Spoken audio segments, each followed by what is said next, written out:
We'll go ahead and call to order the April 3rd meeting of the Monroe County Election Board. We have a few action items today, not a heavy agenda. The first item of business, do we have minutes to approve? Yeah. I will make a motion to approve the minutes. Okay. I have seen them. All right, so it's been moved and seconded. Can we call the vote on the minutes? All those in favor, say aye. Aye. Opposed? Great. Next item is the clerk's update, and I think you have some legislative updates for us. I do. Legislation, the session at the State House is winding down. There are some bills that have already been signed by the governor. The one that relates to elections so far that's been signed is Senate Bill 199, which is the bill that provides that two or more candidates of a political party may sign a written statement indicating their desire to name a watcher to be present at the county primary election. I note that talks about the primary only, but it was signed on April 1st by the governor. Next, House Bill 1633 is the bill that calls for the study of election issues, but it also talks about the possibility of requiring all counties to become vote centers that will go to a study committee this summer. House Bill 1643 has it's a campaign finance bill that has been sent to the Committee on Appropriations. House Bill 1679 is of particular interest to clerks. It's where we asked for specific things such as making sure that every county clerk's office is closed on election day. Some of my clerk brothers and sisters are not as fortunate. And so this says that the clerk is relieved of their judicial responsibilities on election day and their office is closed except for the purposes of overseeing the election. It also says that any county government employee who would like to serve, that they be given that day off like you would any other day to volunteer, and that you are allowed to be off to serve as a poll worker on election day. We also did get our ask that the date for presidential certification be moved up to September 1st. This past year it was September 13th, and that created a problem in that we only had 1 week to get everything done and get out our mail ballots to our absentee, overseas, and military voters. That again was House Bill 1679. 1680 is election security and transparency. That is typically the bill for the Indiana Election Division. It has passed through both houses and is on second reading at the State House. House Bill 1681 is for local public questions, and it provides that any local public question or referendum may be placed only on a ballot for the general election. Senate Bill 10 is the voter registration bill. It's a really big bill, but the one that impacts elections. It does specify that you may not use a university identification to vote, so students will not be allowed going forward to vote with their student ID. It is expected to pass and become law. Senate Bill 199, I said that had already been signed by the governor. And then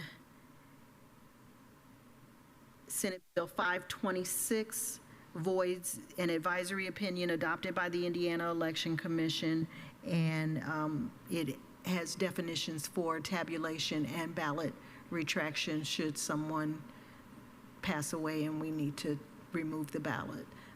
We anticipate those all becoming laws. It is on its third reading, and we expect it to be signed by the governor. That's all of the legislative updates I have. Okay, thank you. I don't know if there's any public comment on that part of the agenda, but let's move on to the next action or agenda item, which is Election Central update. We have a couple items. Hey guys, first I want to go over voter list maintenance. My office participated in a voter list maintenance testing with Civics last week and part of earlier this week also. The testing went well and the IED has updated their website so that the public has information more about— What is the IED? Indiana Election Division. Okay. So they will have more information on there about what voter list maintenance is. And that's going to be at indianavoters.com/VLM. And you can also find that link on our county website on the voter registration page. Voter list maintenance will begin on May 16th, and we are anticipating to get the first wave of cards out at that time. There will be a second wave of cards that will go out on May 30th, and that is going to be to any registered voter who is in the active status. This is just to make sure that all of the voters in Monroe County are up to date with their address and any other information that we need in order to make sure that their registration is valid. And then there will be a phase 2 of testing that is expected to start in June. So we should have that done with that testing by July for the final part of voter list maintenance to be completed. Is there an element of this maintenance of removing people who are no longer eligible to vote here or don't live here? How does that work? So there are 2 phases. The first one is a postcard that goes out to make sure that it's being able to be delivered to that individual. If it comes back as undeliverable, then there's a second phase that we send out that is forwarded to a new address that that person lives at. And then at that time, they can update their information if they're still within Monroe County to update it to their new address. Or if they're out of the state, then it will send it to them. They can check off saying they no longer live in the state. It comes back to us. And then at the end of the year, we have a auto cancellation where anybody who no longer lives in Indiana or did not update their registration is canceled. Are there any questions from the board for Kylie on that for the public? All right, thank you. And then the second part is the CFA letters, which we had approved at the last meeting. And then once getting back to the office, we noticed a couple of things and just wanted to clarify some language in it. And so I had spoke with John to confirm that we were on the same page and that I was thinking the way that they should have been relayed was the right way. And so we worked with Molly to get those fixed over the past week. And we have those to be reconfirmed today. Do either of you have any questions? Oh, go ahead, Molly, sorry.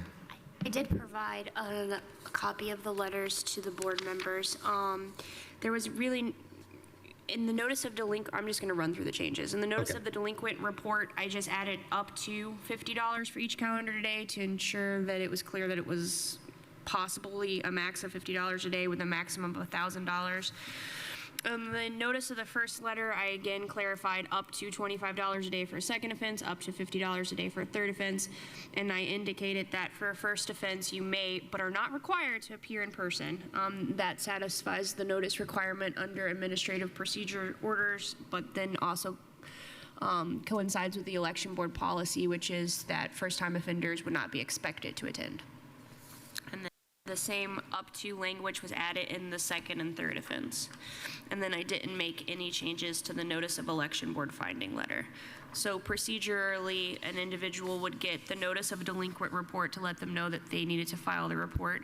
And then based on what level of offense, they would get one of the first, second, or third offense letters to provide them notice of the hearing at which a fine could be imposed against them.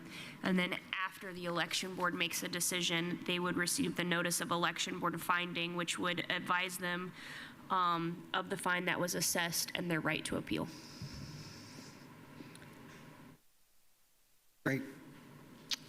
Any questions? This is clearly an issue because you've got to fill this out. Am I being naive to think why in the world people don't have these things filled out? Is it a complicated form?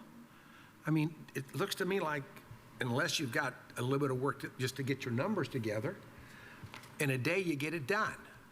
Am I missing something? No. Okay, reminds me of sixth graders, I guess. Well, you will see, I'm sure, in a meeting shortly, a list of people. Okay, well, I saw the list, and I'm just like, okay.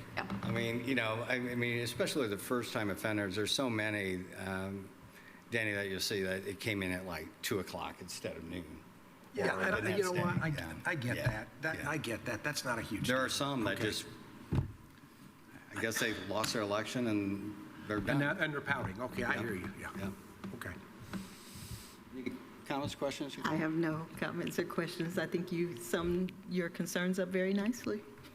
And I appreciate Molly, you and Kylie working together on that, because I think it really does express the intent we had to simultaneously hold people accountable, but do things in a way that are kind of efficient for the board as well. Is there any public comment on this action item? I believe we speak, come up and state your name and.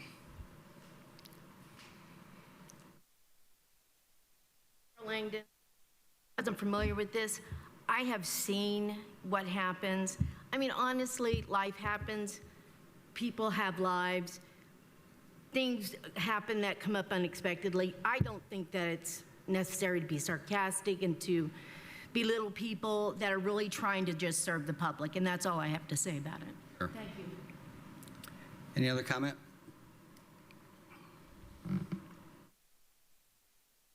And I would just add that I think that is exactly why this board historically has been very lenient on the first-time offenders, because things do happen, no doubt about it. Okay, I think we need to I'm not going after anything other than trying to figure out why this wouldn't get finished when you've been getting letters. I assume letters go out beforehand. That's all I'm trying to figure out is there something that we need to do differently to make them aware of getting this done? Maybe it's when they file, whatever. I think the fairest thing to say is that, and I've had been a part of several incarnations of election boards. This has come up. We have tweaked, for lack of a better word, our approach. We want to encourage people to run. We don't want to punish people or discourage them, but we do have some repeat people, and I certainly don't disagree that life happens, but I think the message, at least as I talk to clerk siblings, is, the accountability of you believe you're ready to serve in elected office, but you can't get the necessary paperwork in on time. That becomes, a conflict. I'm with you on that. I just trying to figure out, Yep. what's causing this. Okay, so we probably need to approve these letters before you can use them. So could I get a motion to? I will so move. I will second. Okay. All those in favor, please say aye. Aye. Aye. Opposed? No. Okay, next item is the Vote Center Study Committee update.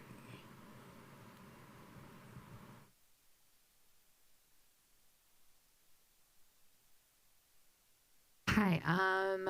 You guys should have a document that Kylie has in front of you, which is in preparation for our conversation about details for the upcoming public hearing. So a couple of different things I think that are on that list is just for the general public. The public hearing is at 5 p.m. in this room on Monday. I am intending to give a short presentation at that meeting of kind of similar to what the updates I've given you, and hopefully we'll have also some material available about vote centers. A couple of different things I think we can just go through line by line in terms of it. Do we want to just go from there? Okay. Yeah, so the document that I gave you guys was just basically trying to establish an agenda for Monday, essentially. So first was like trying for the public comment, the way that we are going to be receiving those from the public for the 30 days that we can. There have been a couple of questions of how we want to go about having them sent to our office. I will say that the Microsoft Forms is probably going to be the best option, and I've already created a draft of that, which is the second page in that packet that I give you guys. It just is a very simple. First question is, do you think Monroe County should switch to vote centers? Yes, no. If not, what are your changes? What the changes you would like to see are, and then goes on to how would you vote on election day, and then please leave any other comments you may have. And that way it just all goes into one place that will put it into basically graphs for you guys that is easily able to see, and then all the comments will be in one place as well. And right now I have that one created. If there's anything you guys want to change or take out, you guys are more than welcome for those comments. And then, And just to confirm, that has a place if someone optionally wants to include their name? yeah. Okay. Yep. And then the other couple of things was just trying to figure out timeline for presentation and public comment, how many minutes you would like to give for the public comment, and then a couple other things as well. You have a preference on, does the committee have a preference on some of those items? I don't think we have a preference on the amount of time. I think 3 minutes is usually pretty typical in that environment, so maybe we can just agree on 3 minutes for that. I'm planning on giving probably about a 20-minute presentation of items. I don't know if it'll take that long. And then, having some sort of form to go out is sort of the next step in terms of it, because then we also, later in that agenda, we wanted to figure out, just for advertising reasons, when we want to do the next public hearing, whether you guys want to do it at your June 5th meeting or have a special meeting 30 days after the comment period. I guess pros, cons, doing an evening public hearing, since it's where you guys are doing the vote, might be, I think that would be a preference of the committee, is to have some sort of evening meeting for that, for the vote, because that will be the voting meeting, I believe. And then I think that, so that would be an argument for doing something kind of out of sequence in terms of, as opposed to at your June meeting, which would be the next time you do it. So I don't know where you guys feel in terms of that. So the 30-day window would be May 7th.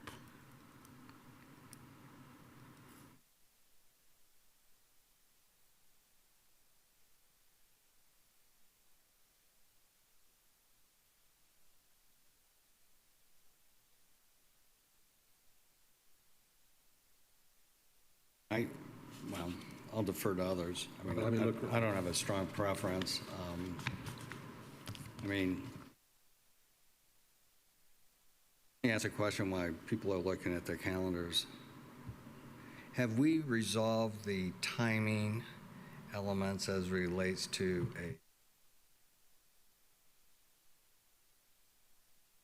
have we resolved the timing at, like, say, a county council resolution? Do they need to do it before or after the hearings? I think that you could proceed with the hearings. The resolution just needs to be attached and sent or provided to the state for the plan for the plan to take place. And I will add that it's not a resolution has not been added to the county council agenda for consideration yet. But I will say I have followed up with the county council to try and work on getting it onto their agenda. So we've contacted them, and I know that hopefully we're able to, but yeah, it just needs to be done before the whole thing is filed, right? Correct. Yeah. I believe the council meets on the 13th of May, and so if their preference is to wait until after, if their preference is to wait to pass that resolution to see what plan is forthcoming, I think their earliest they could pass a resolution would be the 13th. Hey, what do you all think? Would you rather do a special meeting or handle it at the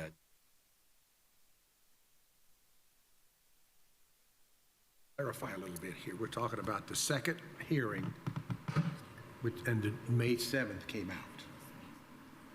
Okay, that would be, I assume, well, that would be after our regular May meeting, which is the first, I think, isn't it? I can go, I'm okay May 7th if that works for you, which is kind of surprising because it is softball season and I'm gone, you know. My suggestion would be the earliest the second hearing could be was May 8th, because the statute says at least 30 days, and that's holding it on the 30th day. Are you here in June? Yeah, once it's, I'm sorry, I've just done this for 40 years, and it's April and May. If it ends in Y and it's not Sunday, I'm somewhere doing a softball game. I'm fine with May, but I also May can 8th, I don't see- think May 8th works for me. It does not. It does not. Okay, so then what was the June date? Once A regular meeting, but just so you all know, I will not be here for the June regular. So it sounds like Good for you. it's coming to a special meeting. Okay. I do agree that a special meeting would be a better option with it being a later meeting so that public can be there for the vote. And I know that there's some, you're talking about now the meeting, we actually vote on it now is what we're talking about, not the The second. second hearing would be yes. When it's voted, okay. All right. and I believe there was some conflicts with the 8th and the 9th. Yeah. So I guess what we do is maybe the 12th. I won't be around for that, but I have a whole wonderful community for that. The So only other date I have in May right now is the 19th. I will be, yes. I could do that. I need to close it because it's raining. And then they fill everything else up. Let's get May 19th on Yeah, our we can do calendars that. before anything, We can do that, yeah. before life happens. yeah, and I think my preference would be 5 p.m. is great, but could we do it at like 5:30 or something for people that are like coming from work and stuff like that, since the goal is public comment? Is that That's okay? fine. Okay. Yeah. And then that bottom section is about postcards.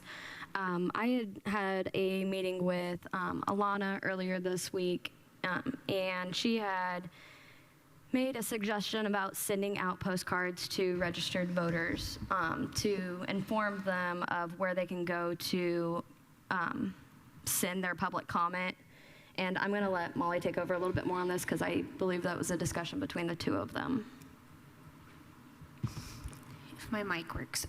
Yes, I had mentioned this to Alana. I do believe that's the process that the planning did when they, the planning committee, when they redid their CDO. And so it was just a postcard with a QR code that I do believe either took them to a Google form or an email, and it just made it easier for the public to know how to provide public comment. And then I think that they also provided the option if you were struggling with the electronic option of providing public comment, you could deliver public comment to a designated address. And I think in this sense, it makes sense to do it at elections office. And with that packet, I did give you guys a half sheet of paper. It has a QR code on it. That's to the one that I already drafted. That way that we do have that if you guys decide to go with that one. And then if there are any changes to that, we can update that QR code as well. Who's paying for the postcards? It would come out of either the elections or the voter registration budget. Do we have an idea how much that would cost? It's not cheap. I have a request in to our vendor who has helped us with, if you ever got the cards in the mail, letting you know. yeah. I've requested a meeting with him. They certainly have done right by Monroe County and helped us get the word out to all Monroe County voters. I always go in asking for a deal, but you see what's going on with the postal system. All I can do is try to navigate the best deal that we can. I just cringe at spending money, that Well, precious. is necessarily, Elections are never going to get cheaper. Let me just help you. that's kind of my point. They're not going to get cheaper, so I'm kind of wondering, we still have the elephant of the shortage of the the county council had with the funding. So keep in mind, and this has just happened since I have been clerk, it was implemented by the previous Monroe County clerk. Any money that we do not use during the budget reverts back to the election fund. We'd have to go and ask, obviously, if our current budget, and we didn't account for postcards, but if we ran out of money, we can go back. But money has previously gone back into the election budget. I understand. Does that help? Yeah,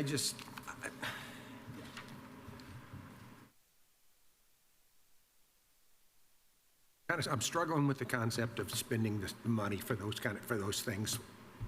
I don't know it's necessarily our job to tell everybody these things. I think there are ways to get news out that don't cost money. It's an effort. It's an effort. I'll relate a story. I don't know if it was the presidential or the municipal, where we sent out postcards about a change in a polling site, and we had this woman who was just, she didn't know, she never got the postcard, she didn't see the signs. We had asked the papers to list all of the polling. So no, we can only do our best. We are not going to reach every person, but at least it would be proof. Now, what we've done in the past, because we all get mail that we're like, and we toss it Absolutely. out. Yeah. But so what we've done in the past is try to put it on some kind of funky color, like a neon orange or a neon green, something that stands out, and we happen to be very lucky. I'm sure you taught her this. Miss Kylie can make a poster or a flyer or something to get a message out like nobody's business. I have told her what I wanted before, and this is how I wanted to look, this is what I wanted to say. She has come up with something creative that stands out,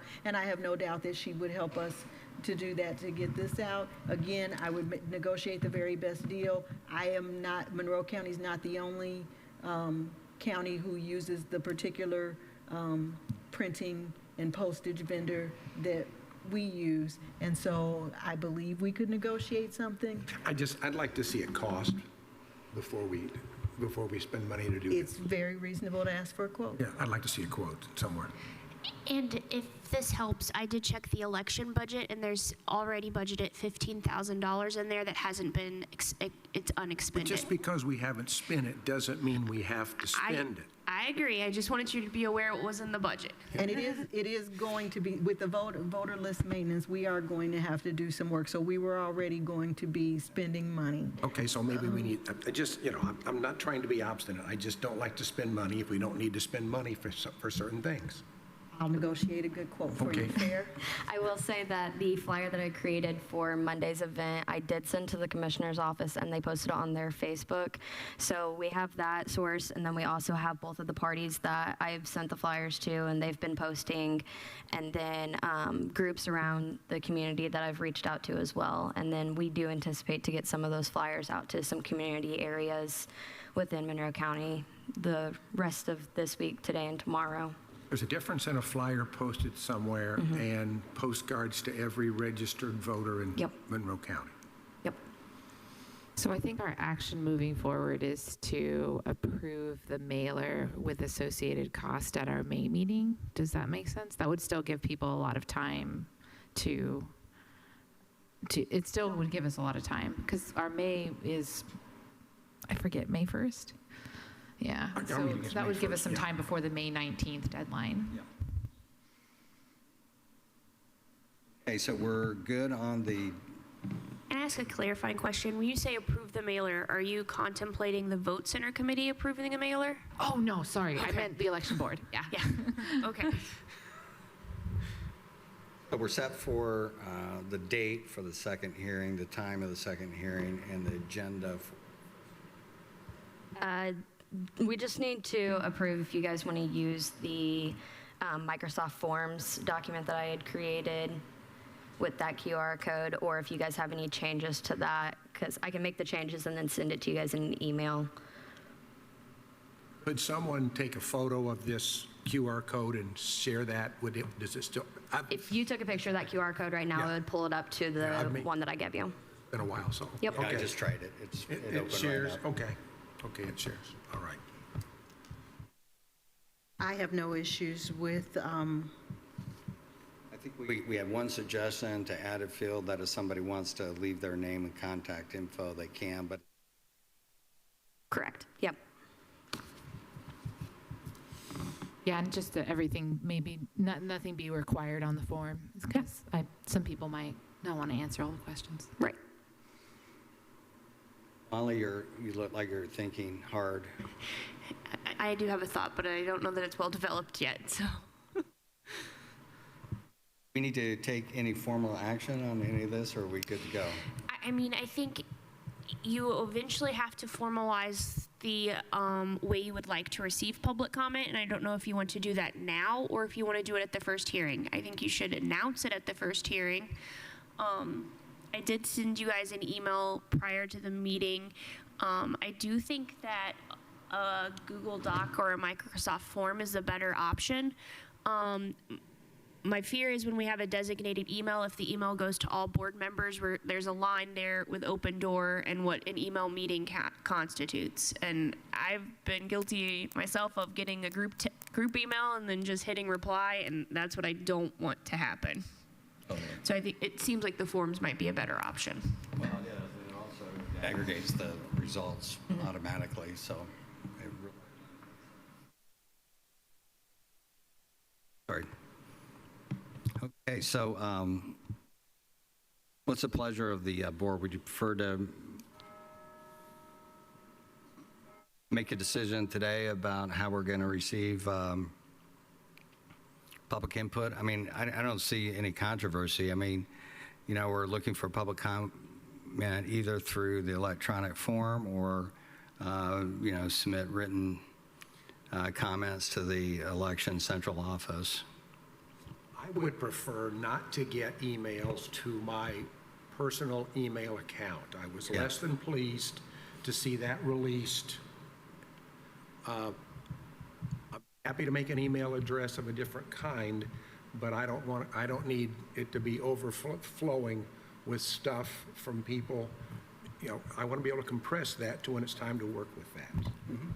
not I know it wasn't, the clerk's office release. No, it wasn't the clerk's office, but I saw a post that had private email addresses on it for people to send comment. I was not pleased with that. I'll be quite blunt. And I believe that was me that did that, because I I'm didn't not have sure. any other ones, so I apologize. I mean, permission would have been much better in my mind before you do that, Okay. okay? I can, you know, it's easy to make 47 email addresses.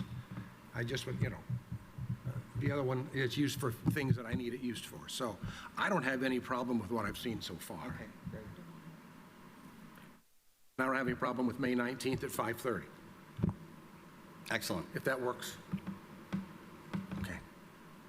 So got to get leave the public comment via the digital form and or written submissions to the election central office, and we'll post that address. Okay, good. It's fine. I so move if we need it. Yeah. Okay, unless there's a public comment on that, I don't see anything on the. Okay, so all those in favor, please say aye. Aye. Aye. Any opposed? Oh, great. All right. Just a reminder before we adjourn, we've got the public hearing on the vote centers next Monday, April 7th at 5 o'clock here in the Nate Hall courtroom, the third floor of the courthouse. And then the next election board meeting will be Thursday, May 1st at 1:30 here as well. You can have, I was just, we were going to, we're not there yet. Yes, thank you, Danny. So that's for us. Now we have, you know, public comment period where anybody can address any item that's not already on the agenda, and comments are limited to 3 minutes. And just my own point of personal privilege, it'd be nice not to include personal attacks. Okay. Looks like we have a taker. Again, my name is Cheryl Langdon. I'm here every month. And I time myself, so I always do 3 minutes. I try to stay in that place. I come here each month with my tiny 3 minutes and my tiny unimportant life to stand up for myself and others. I've been bullied here in my tiny 3 minutes and my tiny unimportant life by people in this room. I'm not a highfalutin, grandiose senator holding people hostage for 20-plus hours while I pontificate in delusional, narcissistic behavior. I'm a nobody taxpayer. I'm a big fat zero in the scheme of things. I'm just here to not be stepped on and not to be bullied, and to have a voice. That is my right. When John Arnold spoke last month, introducing himself as the Republican representative in this room, he threw himself on the sword, expressing protectionism as a 6th grade teacher responsible for the actions of an adult grown woman in this very room. I understand his compassion, but my 6th grade teacher, who was also my high school teacher, isn't able to follow me around to clean up my messes. I clean up my own, and that's what grown-ups do. And I'm positive that Mason Reed would be proud of me when I self-correct my mistakes. Once more, is that I'm sure Mr. Reed would be proud of me for not making the mistakes in the first place by behaving with honor, honesty, and integrity. You see, my mentor is long gone. We have only his memory left to us. But I'm positive he would have stood up for his fallen fellow Americans at the presidential speech, honoring those fallen people. And I'm certain he would have called every bully in this room who has bullied me numerous times, especially while I stood here, and asked for integrity. Integrity is important. It's a shame that it doesn't exist in the administration that I have complained about over and over here in Monroe County or in the federal government. How can it? Our government, both local and federal, have become nothing but reality shows filled with narcissistic sociopaths who have no intentions in serving the people that they were elected to serve, but only serve themselves and their bank accounts. It's time that we all start acting like grown-ups with integrity. Self-correction is literally part of everyone's job in government. If I multiply 3 minutes each month that I'm here times 7 years, that would have equaled the statement that I did give the Monroe County HR and legal in this building. If I equate my tiny 3 minutes per month here to Cory Booker's grandiose hostage event, it would take me 35 years worth of monthly 3-minute speeches to express my voice and views just in this room. Think about that. That's how small and unimportant the taxpayer is in the scheme of things. 35 years of 3 minutes of freedom of speech in monthly increments. That's freedom, not freedom of speech. That's manufactured consent. It's a facade, and there needs to be an investigation and not a switching off of gatekeepers who protect the corrupt that is in this room. Thank you. Okay, thank you. Do we have any other folks who want to make public comments? Anybody online? Seeing none, I will entertain a motion to adjourn. So moved. Second. All right, all those in favor say aye. Aye. Okay, we're adjourned. Thank you.